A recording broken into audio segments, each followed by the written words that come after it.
By the way, there's no cover charge for this little speech. Costs $2 to get out of here. Actually, the doors are locked, so you can't get out. Let it all out, folks. It doesn't get any better. Anyway, tough crowd. Okay. Actually, I got to confess, I invited Brian here to pay me back for a time I heckled him during his speech. Actually, we always engage in a playful, ribbing, teasing badinage, and actually do love one another. Don't get the wrong idea. He's cute, but no way, Jose. But yeah, you're taken, all right. But to get serious, they were old school and hardworking. John, Ethel, and Sharon. John, horsewhipped by an insane father as a young child. After third grade, the little guy had to go to work. He worked for 70 years. Hard, often menial, demeaning, sometimes heartbreaking work. He retired, and around 2 weeks later, he was dead. Meet my dad. Ethel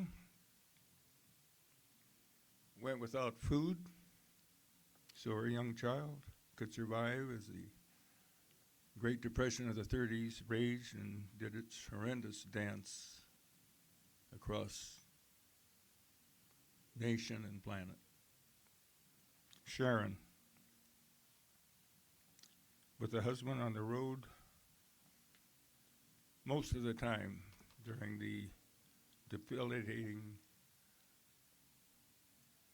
recession of the early 70s, had to raise her young ones mostly on her own and hold down multiple jobs in the bargain. A marvelous mother, a marvelous woman. These are the heritage and foundation of the assemblage. Without John and Ethel, I wouldn't be here talking to you. Without all three, some or most of you wouldn't be here at all. You wouldn't be. I hold fond memories of them, and I bring back those memories out to look at now and then in my mind. And I've come very late in life to finally fully realize what family means. I'm humbled and I'm grateful. Gratitude. I want to sincerely thank all of you for coming. You didn't have to come here to feed a quirky old toad like me. Some of you came quite a distance, and all of you took time out of your busy lives. There are things you would likely much rather be doing. I told Hillary and Jared postponed a meaningful event to be here. I'm truly grateful to each of you, every one of you. I want you to know I have you all on my prayer list. And by the way, Brian postponed a much-needed surgery to be here today. You know, at my age, you're always aware of the obituary page just waiting around the corner for your reluctant entry. I'm at the stage where I wake up in the morning and say, "Ooh, still here." This is the last time I'll likely see all of you as a body, a group. And for sure, this will be my last time to see some of you. That's just the way it is. So now to those whom I'll not see again, farewell, and God bless you. You know, a wise man once said, nothing. He just listened. I'm not that wise, certainly not the brightest bulb, but I do feel I need to say some things. Gratitude. My kids, of whom I'm so proud, kids. 3 of them now grandparents on their own right. Always checking on me, often visiting, bringing things. A tireless family historian who also partnered with me in a book we published. Another who, among many other things, helped me so much with our YouTube memory and cognition videos for the elderly. Gratitude. Great sons and daughters. Yes, and great sons and daughters-in-law. My cup truly runneth over. So have I learned anything in my 90 years? I quote, "An unimaginative man comes home and wonders what's for supper. A wise man comes home and ponders philosophical, metaphysical precepts and premises and the meaning of life. A truly enlightened man comes home and asks, what's for supper?" I just wonder myself why we park in driveways and drive on parkways and ponder the question, if a man says something in the middle of a forest and a woman doesn't hear him, is he still wrong? But that's me. And from a 60s folk song, I've looked at life from both sides now, up and down, from up and down, and still somehow it's life's illusions I recall.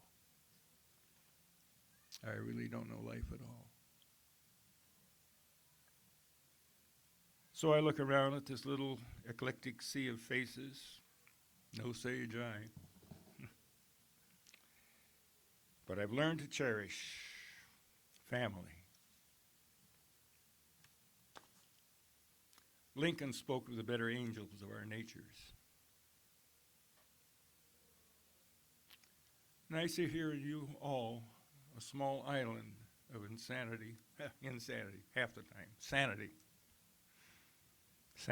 in a world I believe is rather slipping off the rails. So I say to you, be thankful for and cherish each other always. Heavy existential questions will be addressed just 3 days from now. And all our lives will be affected by the answers. So hang in there during whatever is to come. Empathy, compassion, love in your interactions. The only constant in life is change. Check that. Perhaps 2 constants. Change and family. I'm also thankful for loyal friends. There have been friends who supported our nursing home missions, much needed encouragement and monetary assistance. Diane and I are so grateful.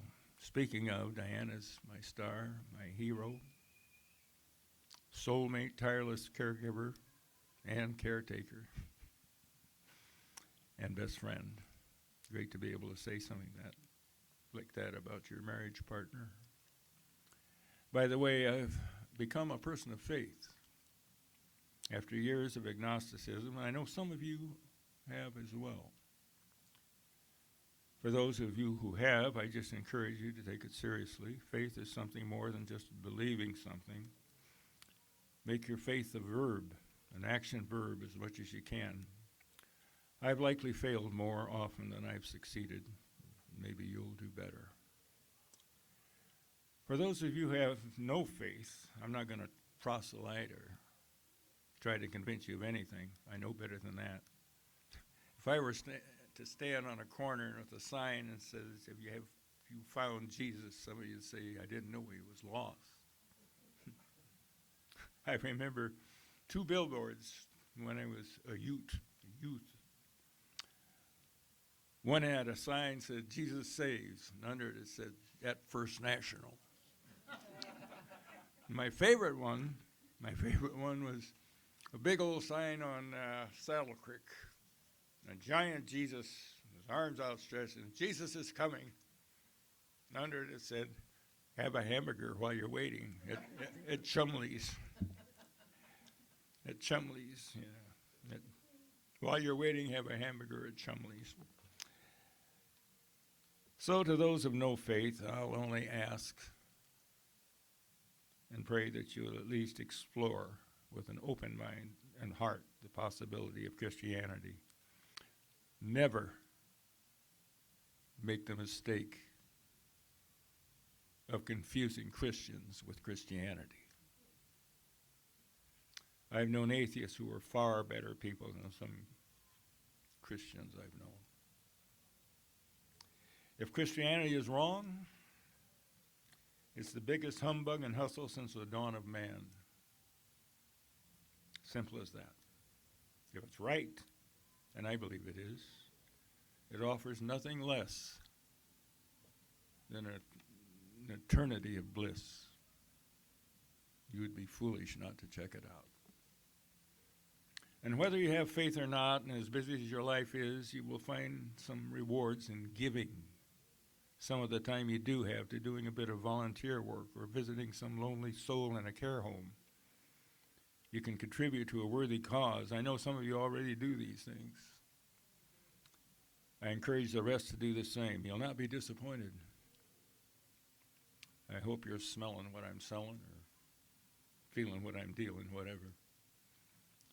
Finally, did I just feel a collective sigh of relief wafting by my head? You know, it's really funny. I just recently, learned to talk, Jack. I just recently realized I'm what they call a patriarch. The family's oldest dude, maybe in my case dead, is the patriarch. I don't feel patriarchal. Patriarchs are supposed to be somber, wise old sages. I know I'm pretty much just a quirky old duck, as I said, but as a patriarch, I'm going to feel quite sanguine in making it my duty to encourage someone in the family who is on a journey. Someone whom we can all cheer on and encourage to keep climbing that mountain. It's been said that if the mountain were slick and smooth, nobody would be able to climb it. There's one here in particular who's wrestled his own demons and has been defeating them against all odds. One who went from a druggie, bumming around city streets, to now being within 1 month of earning a degree. But there's more. You know, this last year has been the toughest of my life. I just found a couple of weeks ago I was actually on the very brink of checking out back in January. The PA said they'd never seen anyone with that low a blood count survive. Probably just too stupid to die. Actually, at times I've often been tempted to pray that God would just take me. I'm over that now, even to the point that rather than wallowing in self-pity, I've been able to thank the Lord for what I've learned from suffering, and thankfully the worst symptoms have subsided. But this is the point. Without fail, this young man has called me every Sunday through the hell I was experiencing to check out how the old man was doing. I don't know if he knows what it meant to me, but he does now. When I tell you who he is, you might say, well, but he hardly ever even talks. I just say he's a hell of a listener. I'd ask him to stand up, but he probably won't. But would you please give me one birthday present here?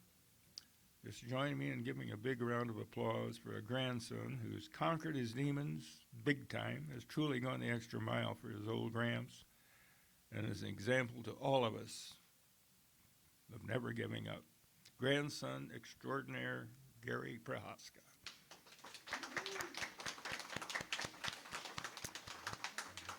Speech, Gary? I guess I'll follow Gary's example and just shut up. But thanks again, everybody. I love you all. And I'm done.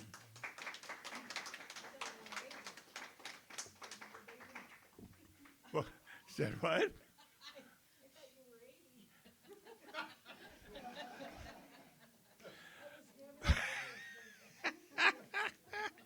Well, I guess if I look 80, I'm thankful. Like I say, you better get to the eye doctor, honey.